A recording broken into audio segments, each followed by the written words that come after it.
a éprouvés, mais nous savons que tu es la vie et que notre bonheur est en toi.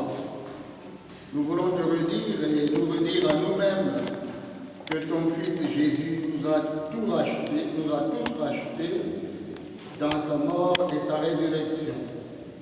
Regarde avec bonté ta servante Lily, notre sœur. Pendant qu'elle était au milieu de nous, elle a cru au mystère de la résurrection dans le Christ. Qu'elle obtienne de connaître éternellement la joie de vivre près de toi.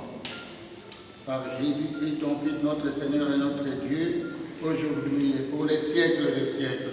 Amen.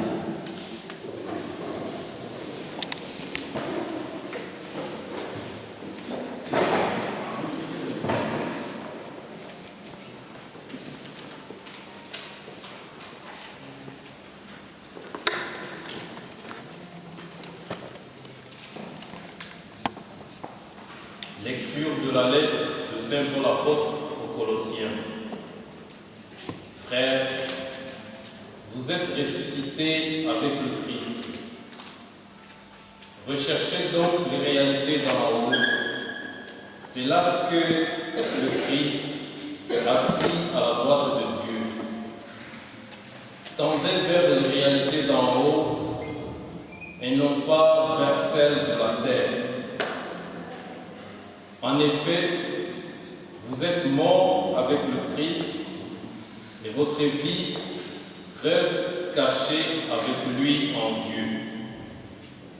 Quand paraîtra le Christ, votre vie, alors vous aussi, vous paraîtrez avec lui en pleine gloire. Faites donc mourir en vous ce qui appartient encore à la terre. Débauche, impureté, passion, désir mauvais et cet appétit de jouissance qui est un culte rendu aux idoles. Plus de mensonges entre vous, débarrassez-vous des agissements de l'homme ancien qui est en vous et revêtez l'homme nouveau. C'est celui que le Créateur refait toujours neuf à son image pour le conduire à la vraie connaissance. Alors, il n'y a plus de Grecs et de Juifs, d'Israélites et de païens, il n'y a pas de barbares, de sauvages, d'esclaves, d'hommes libres. Il n'y a que le Christ, en tout, et il est tout. Parole du Seigneur.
Le Seigneur soit avec vous. Et avec votre esprit. Évangile de Jésus le Christ selon saint Matthieu.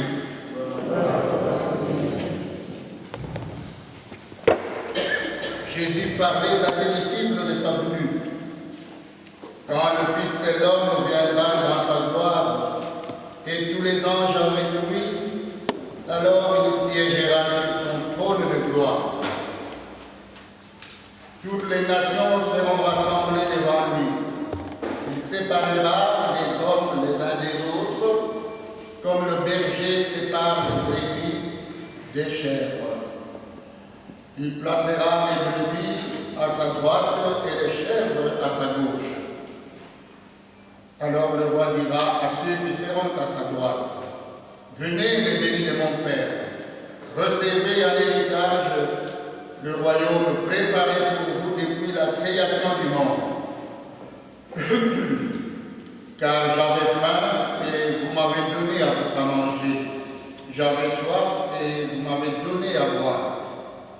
J'étais un étranger et vous m'avez accueilli. J'étais nu et vous m'avez habillé. J'étais malade et vous m'avez visité. J'étais en prison et vous êtes venus jusqu'à moi. » Alors les justes lui répondront, « Seigneur, quand est-ce que nous t'avons vu? Tu avais donc faim et nous t'avons nourri. Tu avais soif et nous t'avons donné à boire. Tu étais un étranger et nous t'avons accueilli. Tu étais nu et nous t'avons habillé. Tu étais malade ou en prison. Quand sommes-nous venus jusqu'à toi? » Et le roi leur répondra, « Amen, je vous le dis, chaque fois que vous l'avez fait à l'un de ces petits qui sont mes frères, c'est à moi que vous l'avez fait. » Alors il dira à ceux qui seront à sa gauche, « Allez-vous-en loin de moi, maudits, dans le feu éternel préparé pour le démon et ses anges, car j'avais faim et vous ne m'avez pas donné à manger. J'avais soif et vous ne m'avez pas donné à boire. J'étais un étranger et vous ne m'avez pas accueilli. J'étais nu et vous ne m'avez pas habillé. J'étais malade et en prison et vous ne m'avez pas visité. » Alors ils répondront, eux aussi, « Seigneur, quand est-ce que nous t'avons vu avoir faim et soif, être nu, étranger, malade ou en prison, sans nous mettre à ton service? » Il leur répondra, « Amen, je vous le dis, chaque fois que vous l'avez fait, vous ne l'avez pas fait à l'un de ce petit, à moi non plus, vous ne l'avez pas fait. » Et ils s'en iront, ceux-ci au châtiment éternel et les justes à la vie éternelle. Acclamons cette parole du Seigneur. Gloire à toi, Seigneur Jésus.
Chers amis,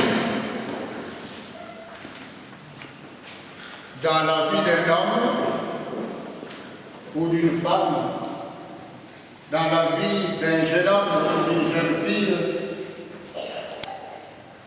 dans la vie d'un homme ou d'une femme à l'âge de la raison, dans la vie d'un prêtre, d'un religieux ou d'une religieuse. Les vraies questions ne sont pas toujours celles qui font bavarder. À la manière des journalistes souvent capricieux. Les vraies questions sont les questions qui font vivre.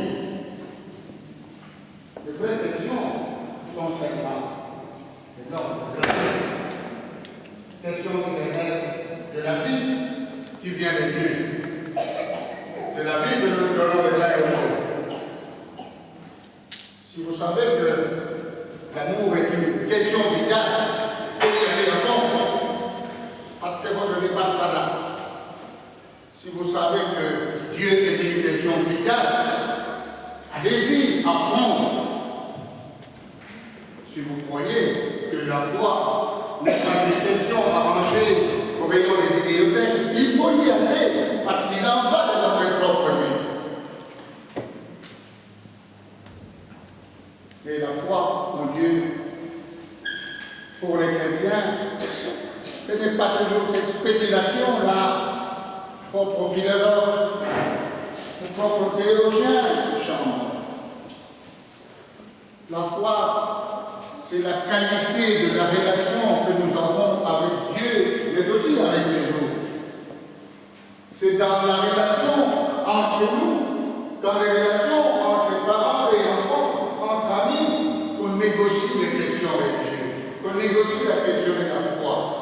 Parce que la foi est essentiellement une attitude, c'est-à-dire une disposition spécifique qui s'installe dans chacun de nous et qui a besoin d'être développée et qui se développe un peu comme un amour, au point de dire aujourd'hui c'est plus que hier, mais c'est moins que demain. C'est ça la foi, cette dynamique-là dans la relation qui fait vivre.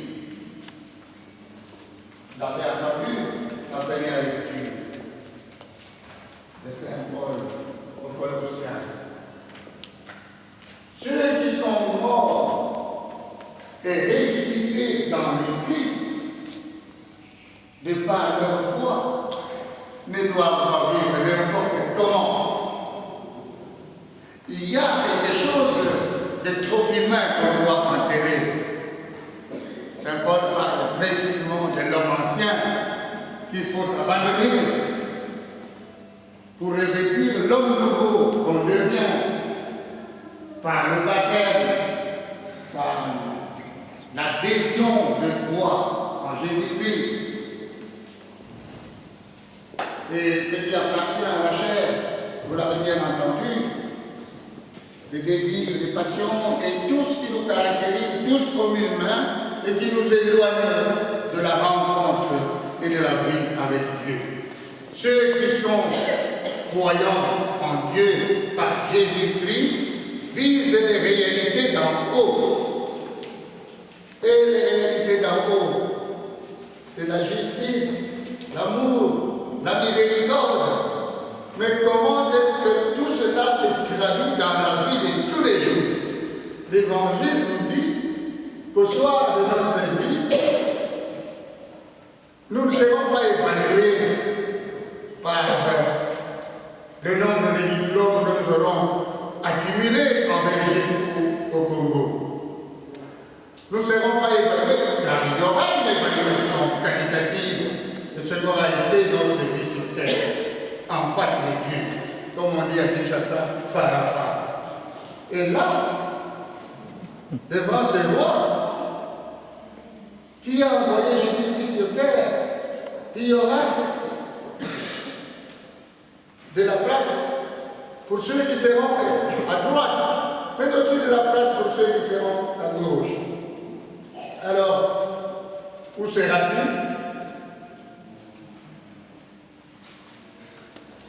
À gauche ou à droite? À droite, on aura les justes. Et Jésus dit très bien que les justes ne seront pas des juges, mais ce sera des hommes et des femmes qui ont cru dans la parole de Dieu et l'ont mise en pratique. Voilà. Jésus a défini lui-même ce qu'il faut entendre par l'amour. L'amour agapé, amen. L'amour agapé, pas l'amour érotique fusionnel là, qui se confronte entre deux êtres qui se sentent un peu autrement, sensuellement. L'amour agapé, c'est un dépassement de ces niveaux-là. C'est une sublimation de ces niveaux-là, parce qu'il y a un Dieu qui nous aspire, un Dieu qui nous attire. Et ce Dieu-là veut que nous soyons les uns des autres, que nous soyons solidaires, que nous soyons capables de rendre visite à ceux qui sont en prison, que nous soyons spontanément portés à donner un verre d'eau à celui qui a soif, que nous donnions à manger à ceux qui ont faim. Sommes-nous capables de générer des solidarités s'inspirant de cet amour agapé-là, de cet amour-là qui caractérise le Dieu des chrétiens, le Dieu du Christ, qui fait pleuvoir sur les bons et sur les méchants, et qui nous inspire et qui nous invite à attendre vers cette sainteté-là. La sainteté de l'Évangile, c'est celle-là. Être capable de quitter sa quiétude habituelle, son moi autosuffisant, pour aller vers Dieu, pour aller à l'église. La vie chrétienne ne se vit pas à l'église. On vient à l'église pour recevoir des sources, pour puiser de l'énergie, car il n'est pas facile de vivre en chrétien. À l'église, on célèbre, on reçoit la grâce, mais quand nous sortons de l'église, on commence à vivre. On rencontre un Congolais, on rencontre un Rwandais, on rencontre un Burundais, on rencontre un Centrafricain, on rencontre un Belge. On rencontre un Belge, etc. C'est là qu'on évalue la qualité de la vie chrétienne. C'est là qu'on fait l'effort de vivre en chrétien. Observons nos relations. Comment se déroule le chrétien? Sous le regard de Dieu, dans la crainte du Seigneur, quand je me trouve devant un garçon qui m'attire et qui n'a aucun projet de vie avec moi, et quand je me trouve devant une fille qui me séduit, alors que je suis prêtre, quelle est mon attitude? Suis-je pas tenté par le démon de ce monde, donc par les serpents, avec toute cette convoitise, à toutes ces modifications que nous connaissons? Suis-je